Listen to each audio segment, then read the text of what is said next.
Welcome to the Black Doctors Talk podcast. I am your host, Dr. Christopher Holmes, and I am a member of the Black Doctoral Network. Now, today is another great interview with a great guest who is going to share with you all of the marvelous work that he does. My guest today is none other than Dr. Joshua T.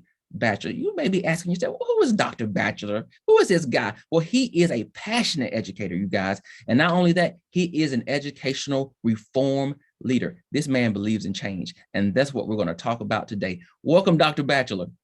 Thank you so much for you all having me. Listen, he's refined, guys. This is a class act here. When you are a leader, you have to be, right? So we want to just start by jumping to the conversation, Dr. Batchelor. Just tell the viewers and listeners, where does it all begin for you? So for me, from the very early ages, I can remember, pretending to be a teacher, even getting in trouble at home, writing on the doors, coming home from school, writing on the doors and chalk, the chalk and things of that nature. Parents get very upset about that, writing on walls and things of that nature. But it was something inside of me, right? Something that I've always felt there was a calling to do. And my spark for education and teaching and educating really begins in the fifth grade. And we were having a career day, and every child was going around and they was explaining what they wanted to do. And I grew up in North Carolina in a real rural town. And it was my turn, and I said I wanted to be a teacher. My teacher looked at me and she said, the only people that you would be teaching is your cellmates. From that point there, it sparked something inside of me that I've never been able to shake it. But everything that I do, every part of the work that I do today is so that no other Black child has to hear that again. From the teachers I hire, from the way that I lead, from everything that I do, the reason why I started schools and the reason why I've worked in alternative schools and charter schools and just different, because that mold has to be broken. And though that was some years ago, we still have that remnants inside of our school today, where people believe that just because of your skin color, you cannot be great. I am a living proof that that is a lie. Oh my, listen, now you're going to already start this interview off like that with me. Is that what? Oh, you know, so oftentimes when I talk to educators, there is always a single story that drives what they do. I have my own story, and you have your story apparently. And I want to thank you, number one, for sharing that, because it goes into perspective as an educator and how you choose people to teach and lead other students. Yes. And if people don't have the right perspective, it's everything. Exactly. Because how you view a kid is how you're going to treat them. And that dictates how you provide access, how you provide opportunities for learning. And then it will inevitably impact how they achieve or not. So thank you for sharing that. So with that story, this is hard work. Yes. This is hard work. Yes. Yes. So what keeps you going? I know what So keeps you going, but just kind of share what keeps you going, because I know from day to day, year to year, this work will beat you down. So talk a yeah, little bit about that. it will. But when you look at the numbers and when you look at the stats, and I know that in education we have come a long ways, but we still have so much further to go. And one great man or one great leader or woman, they can't do it all. And even those that are out there who are leading on a day-to-day basis and inside of single institutions of learning and doing their best and driving hard are only focused on that one. So my goal is, I've always said the same thing in every position that I've worked in. It's always been, how can I maximize my reach? I want to maximize my reach. I want to make sure that I am reaching all that I have the potential to reach. And if I'm not, so as a teacher, that wasn't satisfied enough. And I was a phenomenal teacher. That wasn't satisfied enough because I'm only reaching one class. As an assistant principal, I'm only reaching a subset of teachers. So I'm not really maximizing. As a principal, I'm only reaching one school. As a superintendent, I'm only reaching one district. Even now, as a charter network and just in North Carolina, I'm only reaching North Carolina. I want to go further. I got to go further because there's so many people that are waiting for educational options so that they don't have to be in a cycle, break that cycle. When we say a reformed leader, to me, that reformed leader is the one who jumps in the cycle and fights and busts those pipes open. Yeah. Because if we don't, then we just continue to promote something that's never ending, and something that our kids and their kids will continue to follow this cycle, and we'll never get anywhere. And it starts at home. So really diving into communities where that there's not a lot of support from districts, and there's not a lot of support within the community, and teaching them and raising them up to understand there is a better way, there's a Yeah. better option. So let's talk. We're going to talk about teachers, and we're going to talk about leaders. So let's start with leaders first, because for me, leadership is where it all begins. Yeah. I never forget it, in one of my master's program, I had a professor. He would always say, leadership, leadership, leadership. It's always about leadership. And he said it every time we met. And it wasn't until I left his class and got into leadership that I fully understood exactly what he was saying, because it truly does start with the leader. So let me ask you this question. Are we properly preparing leaders to take on the role to reform education and to support the needs of all students? And if not, how do we do that? What's the next step? The biggest thing, and I tell anyone, with leadership, the biggest thing, especially within the education, and the reason I said no is because the L in leadership is listening. And many of our leaders don't listen. They want everyone to listen to them, and they want everybody to do what they are doing or do what they tell them to do. But they won't take a moment to step back and listen, especially to the people that are supposedly be following you.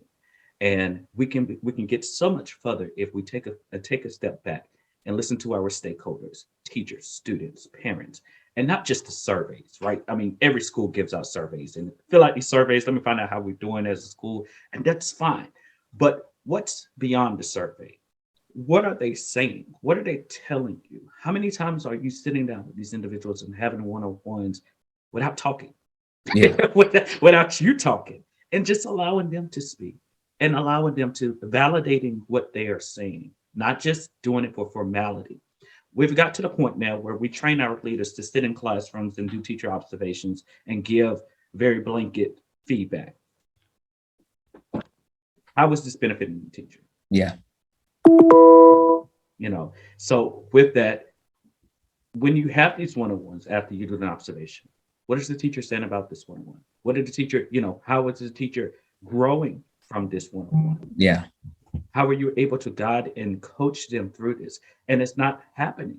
And I don't know what the gap is as far as training leaders and what the perception is of going into leadership. I mean, because now we have this rote perception of, oh, I'm going into leadership, and I know that it's about doing budget meetings. I know that it's about doing teacher observation, doing teacher evals, doing other leaders and other leaders. But to me, leadership as a listener are creating and cultivating other leaders. And Yeah. I feel like that's the measurement. And if we're not building other leaders, then we're not leaders. I often say, and I see this, that we put people in leadership that weren't even good teachers. Yeah.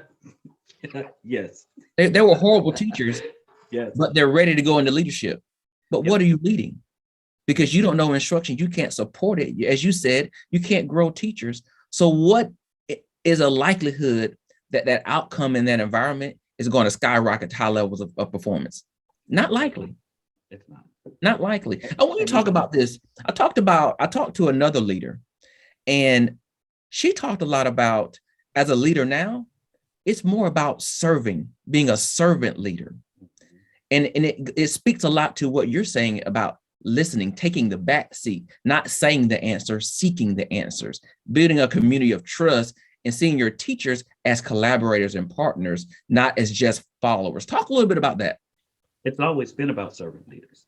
If you are a leader inside of a school and you can't roll up your sleeves and get into a classroom and teach a lesson, then you're not leading anything. One of the things about me is I don't just do observations. I go in and I'm co-teaching with you. And the teachers, they love it. because it's not about what I say. And it's just like having kids. Kids don't listen to what you say, they do what you do. Yeah. So if you are a leader and you can take off your jacket, you can take the tie off, open up the shirt, roll your sleeves up, grab the marker or the whatever that you're using, and get up there and instruct the math lesson with this teacher, she's going to appreciate that more, because it's not, oh, I'm coming in and I'm just going to sit down and do an observation and then just provide you feedback. It's, hey, listen, I'm not even going to call out the areas where I see of growth. I'm going to show you and demonstrate in real time what this looks like and what the expectation should look like. Yeah. And I'm going to show you that not only do I know this, so I'm not just going off in textbook because I have doctor in front of my name, but no, this is what I do. This is what I've done. This is how I got the results that I did. If Mhm. we're doing small groups, let me pull 5 students when I come into your classroom. I can still observe. I can still watch what you're doing and do this. I'm supposed to, right? I'm the leader. If I'm not serving, or if I'm going into the cafeteria and it takes me 30 minutes to walk around and look for a janitor to clean up something, no, I will go and grab a broom and a mop and I will mop it up myself. Why? Because that's what leadership is. Yeah. It's about being able to step in and serve for the right reasons. We're there for the community. We're there to lead not only our schools and our districts, but also to lead the community. And when children see a principal or a superintendent come in and they see them roll up their sleeves and they're mopping the hallways because it needs to be mopped, not because somebody asked them to, because it needs to, because Mhm. it's their building. It takes a different perspective. It gives them a different perspective. Wow, this man is, in this three-piece suit. He's sweating.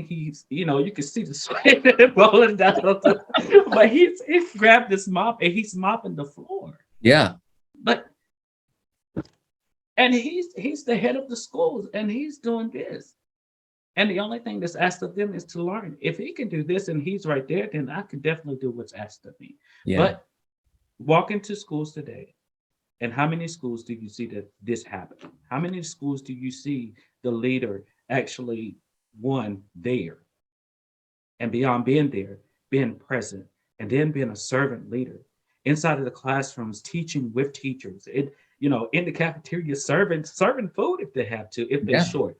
Uh, One of the things about me, and you asked earlier, where did I come from? I have served in every position, mainly in education, that I wanted to do all of those positions. And so when I got to this point in life, not only can I tell somebody how to do it, I can show them how to do it. Yeah. If it takes me to get on a bus and drive around to pick up kids because we don't have anybody, that's what I do. That's servant leadership. Most definitely. I mean, brother, you just dropped a whole lot in that 5 minutes, right? I mean, you summed it up. You really summed it up beautifully, because I do, and you see leaders as well that feel like that doing that thing, whatever that thing is beyond me. Yeah. I'm too big now to sweep. I'm too big now to teach. I've been a teacher. I've been there, done that. I hear this all the time. It's their job to teach, but it's Yeah. also your job to lead. Yeah. And leading, it means supporting instruction and being able to model for them. And we just have people, and this is not dogging all leaders. We have some great leaders out there. But if you cannot model and support instruction for the people that are boots on the ground doing the work for your students, then what are you really, really doing? What are you doing? Let me ask you this question. How do you feel about those leaders when we talk about sitting down and listening? Part of that sometimes could be getting feedback from your teachers about your work. How important is it that you understand how people view and perceive you as it relates to their level of success as a teacher? It's very important. Um, you, I'm always a candidate or an advocate for keeping your ear to the rail and making sure that you know exactly what's going on and the perceptions, because perceptions is a lot, and it's the way that people will either receive you or just to totally distance themselves from you. And one of the worst things that a leader can do is walk around the building with the macho cape on and I'm the greatest thing in the world. And everybody behind them was like, oh no, I can't wait till they I can't wait till they leave. Like they're just horrible. But to them, they have a self-perception and the Superman cape on and they're running around the building, but they have no no recollection or no understanding of what the teachers need. Because at the end of the day, we have to find out and have to know, like, are we servicing them the correct way? Are they growing? Not beyond just the surveys that you may give out, like I said earlier, but really having that conversation and, like you said, listening and finding out, are we doing what we need to do for your professional growth? And to add to that, so one of the things about, the Acuity brand is I don't believe in the 3 hour professional development. I don't believe that. I hate it. As a teacher, I hated it because it goes nowhere.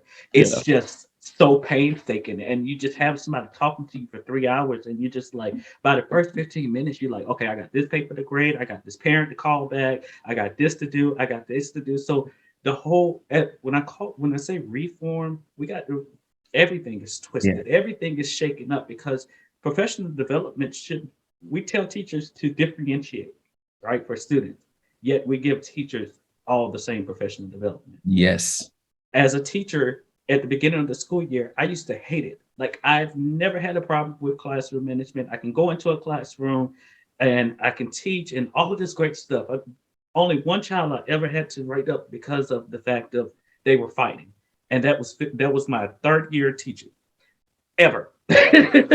Everything else I was able to manage in my own classroom. And yet Yeah. and still, every year I had to go and I had to sit down for hours and listen to a classroom management professional development.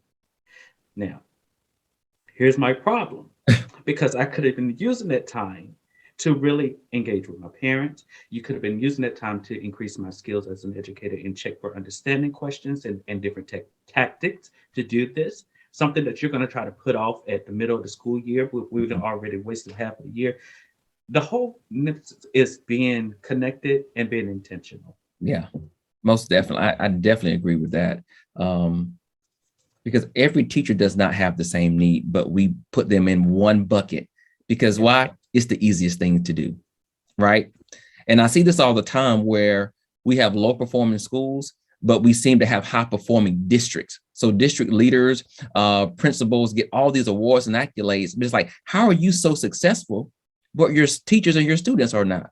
How do we have high performing teachers that develop that average proficiency on their ratings, but we have low performing students with no growth? Yeah. So it has to make sense, right? It has to make It's supposed all to. should go together.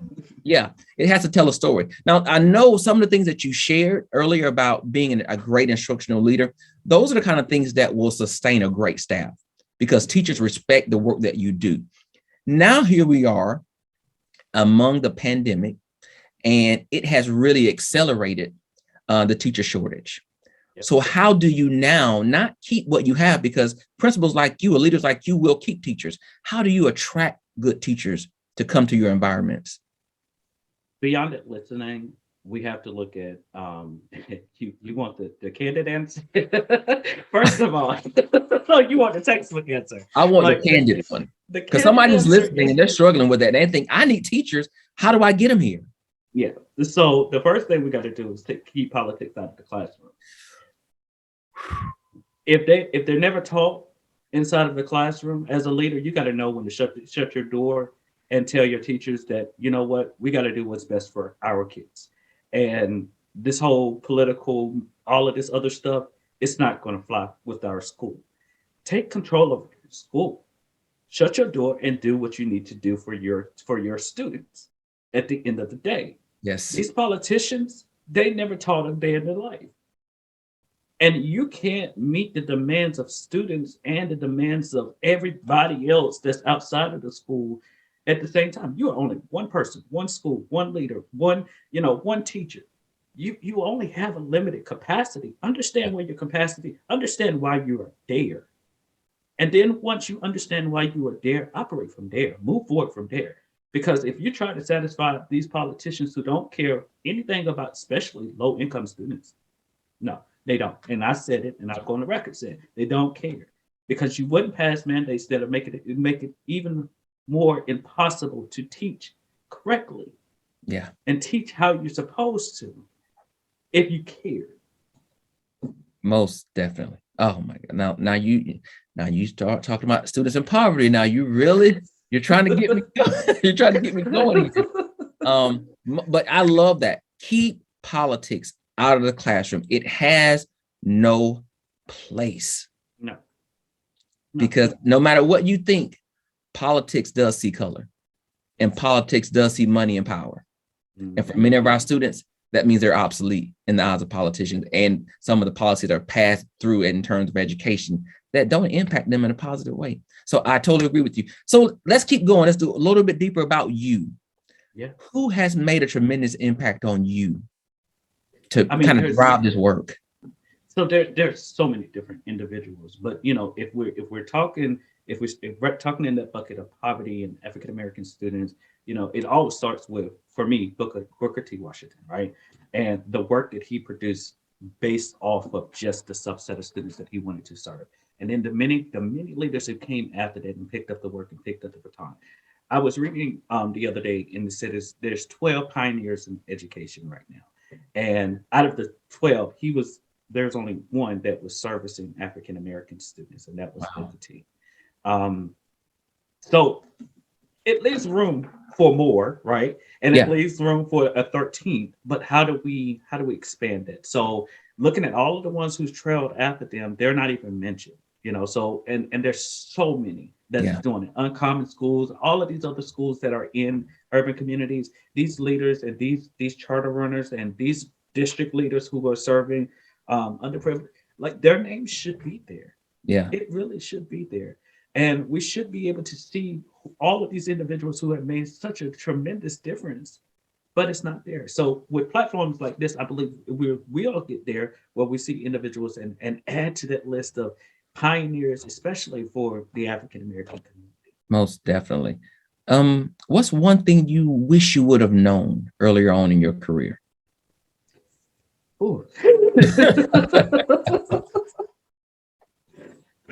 So I'm going to say the importance of work-life balance. Ooh. I wish I would have known that. I wish I would have taken the moment and it was taught adequately, with the understanding that, Rome wasn't built in a day. Yeah. The work that you're doing is not something quick, and it's not going to get solved in a year. It's a series of triathlons that you're doing, and one decade is just a piece of the triathlon. And if you're really dedicated and promoted to this work, you can't tire yourself out, and you can't become burnt out in the first 10 years. In the first 5 years, I almost went through a serious burnout, because I jumped in, and like all new people, we're like running and we're running and we're running and we're running until we have nothing left. And I almost left education altogether, and I'm so glad that I didn't, because the work now that's happening. But if I would have knew earlier, if I would have been taught earlier, that's why I tell people who are just getting into education, pace yourself, take your time. You're not that one child that you want to see, get to proficient this year. Plant the seed. That's all you can do, is plant the seed and continue to nurture and water that seed and continue to watch it grow. But he or she may not make it there. They may not make it there within the time period that they're with you. But know that just do what you can and do the best that you can. And don't try to get in there and be Superman. I've been there, and like I said, I almost left the profession altogether because no one said, Joshua, take your time.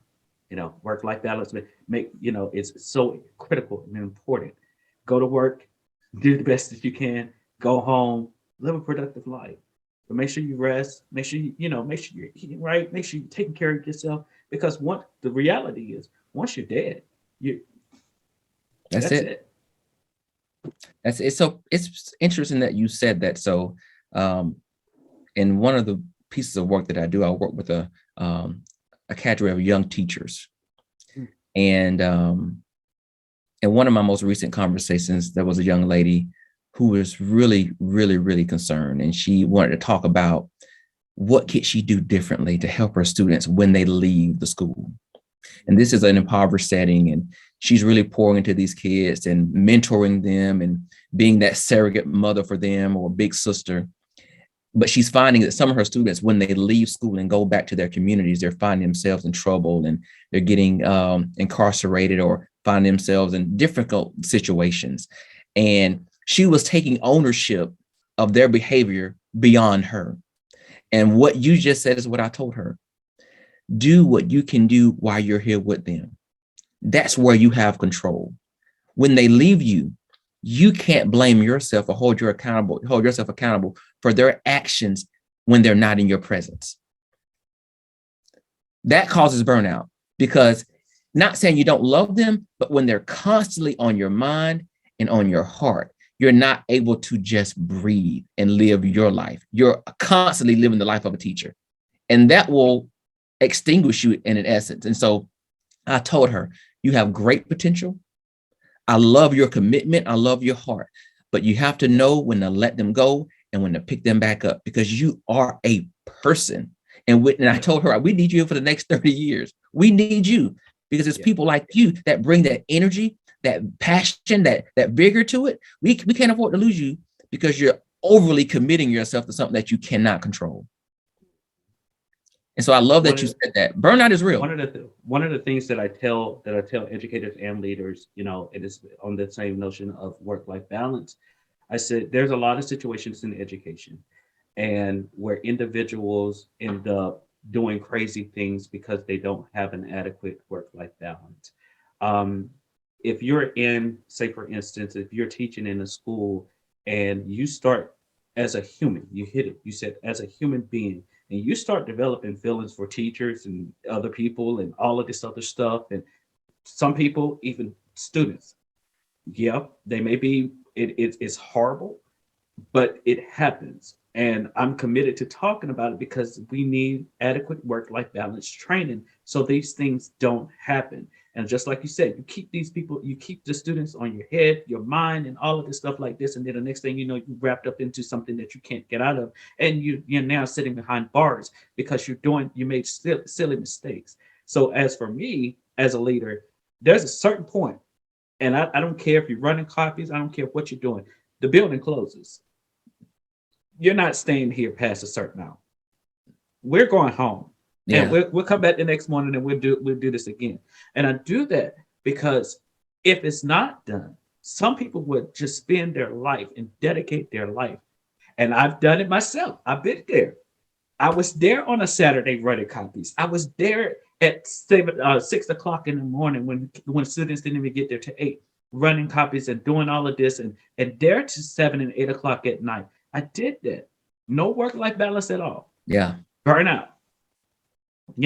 Like, you have a life. You are a person. You have to live outside of your classroom or outside of your school, so that you can have a fruitful and productive life too.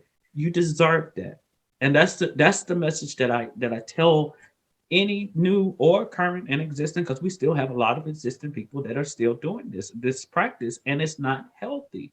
It is not healthy. You need to make sure that you have an adequate work-life balance. And leaders, if you see this inside of your school, shut it down. It's funny that you say that, though. Well, one, let me say this. I wear the hat. I was that person, and I did that because I thought that's what passion looked like. Nobody taught me anything differently.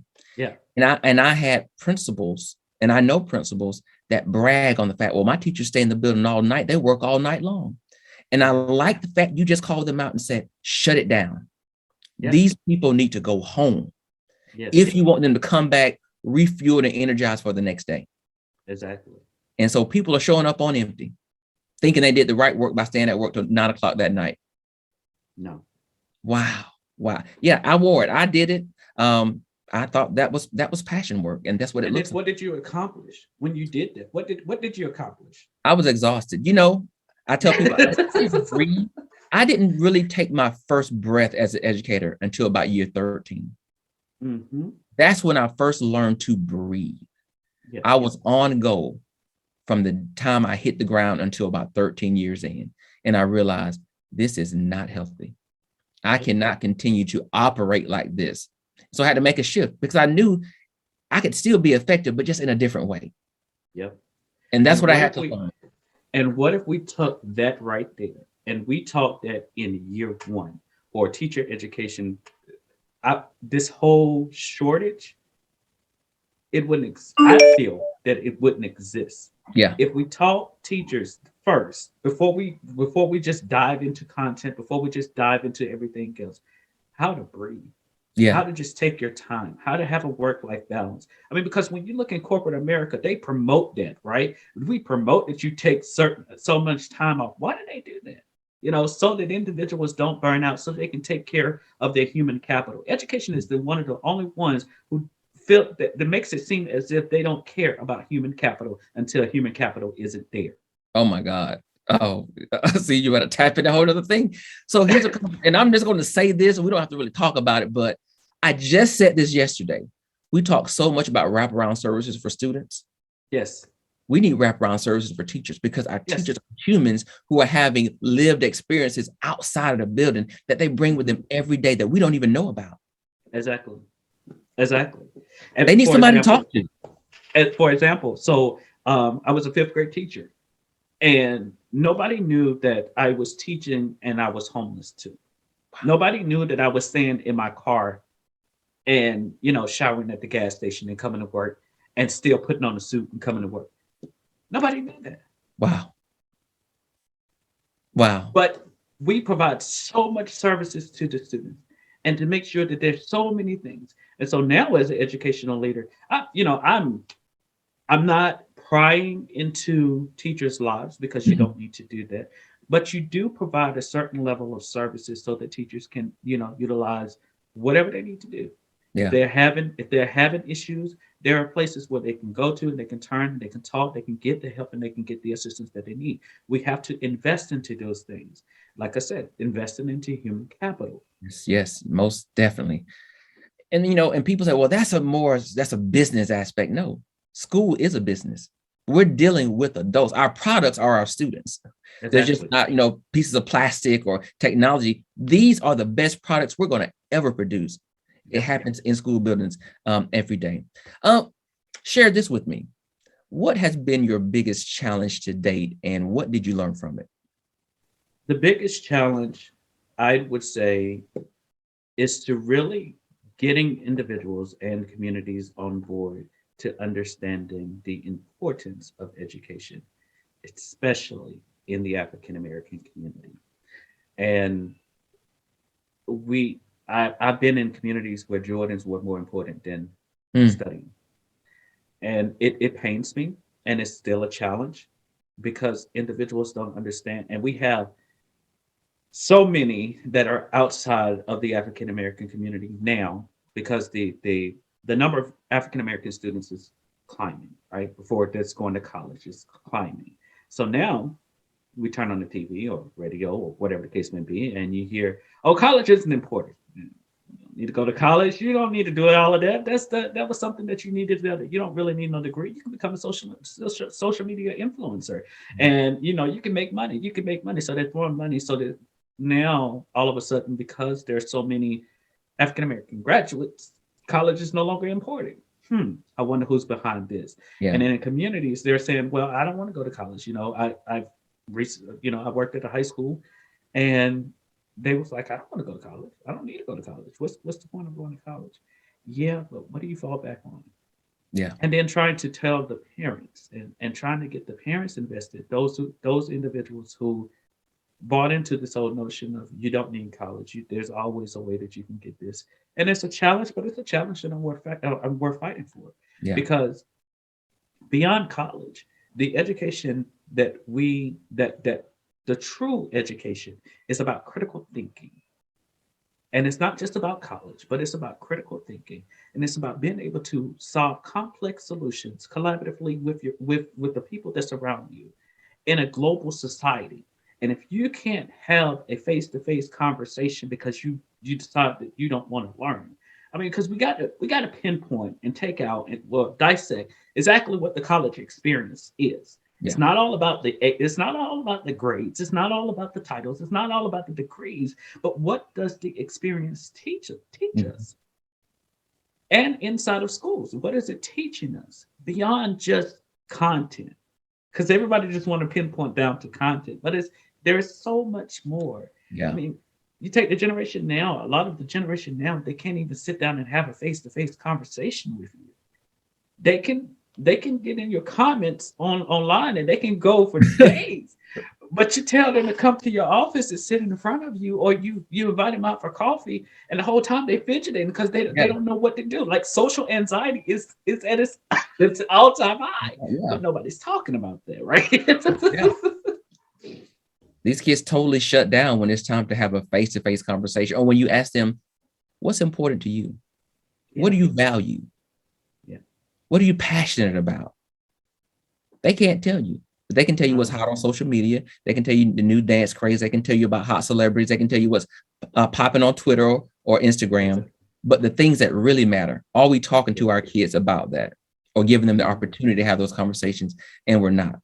You know, I tell people And now, it's a great opportunity for teachers because we could be talking about a whole lot of great, relevant things that are happening in this country right now. But are we really giving yeah. them the opportunity to give a viewpoint on that? But we have to shift our vision on that too, because with the access now of this vastness of information, a lot of these students or a lot of the scholars have information, and they're walking Googles, as I call it. They Mhm. have a lot of information. They know a lot, but are we teaching them how to make those connections between the information that they have? Because mentally, some things will stick and some things stay when it comes to teaching and learning, and the developmental stages are true, and how students and how individual human beings develop and their brain develop and these connections are made will remain constant. Yeah. So based on off of that, like, how are we teaching them to make these connections? What are we doing as educators and leaders to teach these students, like, oh, okay, yeah, you have all of this information. I'm not fighting the phone battle anymore. I'm not doing that. If you're going to use the phone, if you're going to use the phone to make this, to get this information and to have this information, what can I do as a generation before you to help you make these connections? So you're not just walking around just a computer with legs. Yeah. Basically. I totally, you're right. So let's flip the question. What has been your biggest accomplishment to date?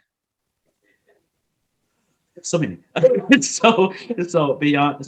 I'm going to say achieving my doctorate is one. I come from a family. I am a first generation. So coming from a family, as I talked about earlier, where education was not important, was not one of those things. The only thing we were taught was to work, and Yeah. that's it. Like we was taught, if you want it, work for it. If you want it, work, work, work, work, work. Go graduate, get a job, go work. Work your 30 years, whatever the case may be, retire, get your pension if you're working for the state or the federal government or whatever, and that's it. Yeah. But I wanted my life to be purposeful. So obtaining the doctorate it's more than an accomplishment, but it's more in line of, what my life is showing other people and teaching other people.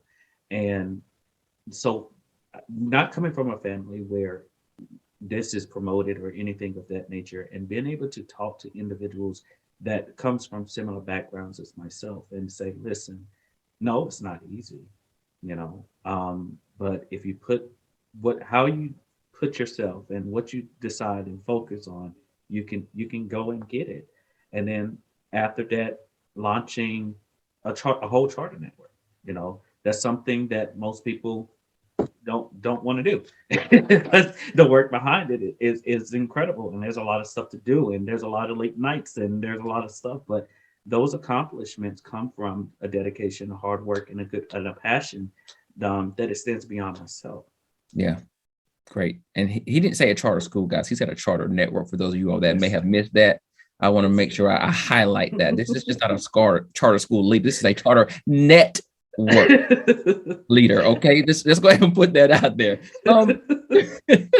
So with that, and you're a young man, What's next for you? Where do you see yourself? Where do you see your life going? Where is this passion going to take you? You know what? Can I keep it simple? International. Um, I really do. The love of learning it will take me very far. International. There are places there wherever I'm needed. I want to be, like I said earlier, I want to have the capacity to go and be able to provide for different communities and America, in different states, and that's fine. And that's something that I'm definitely willing and wanting to do. But also, there are places in international that needs, good schools too, Yeah. and good programming too. And I want to make sure that, you know, however I set this and continue to move forward with this network, that we're able to extend our reach beyond the borders of America and into the borders and to the homes of individuals and countries that, hey, they may not have the most, but they have their priorities in the right place and they know what they want. And we're able to assist with that. Amazing. That's amazing. It is individuals like you that really makes the Black Doctoral Network so special, because we are dealing with experts in the field that come with a high level of passion and commitment to the work that they do. And so first, let me say, we're so happy to have you as a member.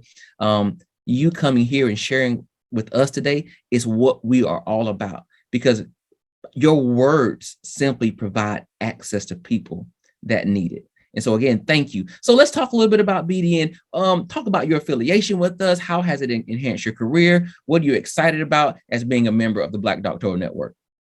So as a newly member, it's provided a lot of networking opportunities to be able to speak to different leaders, especially in the educational field, connect with these leaders, and to be able to get information like what's happening inside of different places. Like I said, my thing is to expand my reach. So how can I learn about individuals that's in different states and different regions and different things? Being a part of being a part of the Black Doctoral Network provides that access, right? Provides an access to a very great of membership, and from different places in different fields.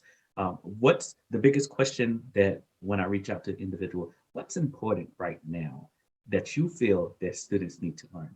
Because at the end of the day, being a part of a network like this can only enhance the work that I'm doing for our communities, for our community. Yeah. So to make sure that our community is getting what it needs in the sense of education and beyond, and making sure that it happens. Awesome. Well, we're excited to have you. Like I said, I'm looking forward to a long-standing relationship with you and BDN, and to have you really mentor some of these younger people coming in. At some point, you will be the veteran, and you won't be so young looking, and you'll have all these years in the field. And so I know that you will pour back and give out to those people in need as they continue to search for their passion and try to make a difference. So thank you for joining me today. Again, this has been a great interview. I have loved sharing with you. I have loved listening to you. You heard that. I picked up on your words. As a leader, I listen. Dr. Batchelor, will you please tell our viewers and the listeners where they can go to learn more about you and the work that you do? Absolutely. So I've recently started a new Instagram, and that you can definitely follow me on Instagram. I am Dr. Joshua B. It's real simple. Facebook, the same thing, and Twitter. Both use those same handles. Also, acuityschools.org, ACUITY schools with an S.org. It talks about our organization, and that's the best place to go to learn about all of the professional work that's happening right now, moving forward. Awesome. Well, And thank you and of again. course, LinkedIn. I'm sorry. Yeah. I follow him on LinkedIn. So you go follow him on LinkedIn as well. And while you guys are going to follow Dr. Batchelor, listen, go and follow BDN as well. Follow us on all of our social media channels. We would love to have you. We would love to connect with you. And we would also love to share with you. Thank you for joining both of us today here on the Black Doctor Talk podcast. We hope you will join us next time. But in the meantime and in the between time, go follow us for now, like, share, and go and tell somebody that you have connected with the Black Doctoral Network. Until then, guys, be safe and be blessed.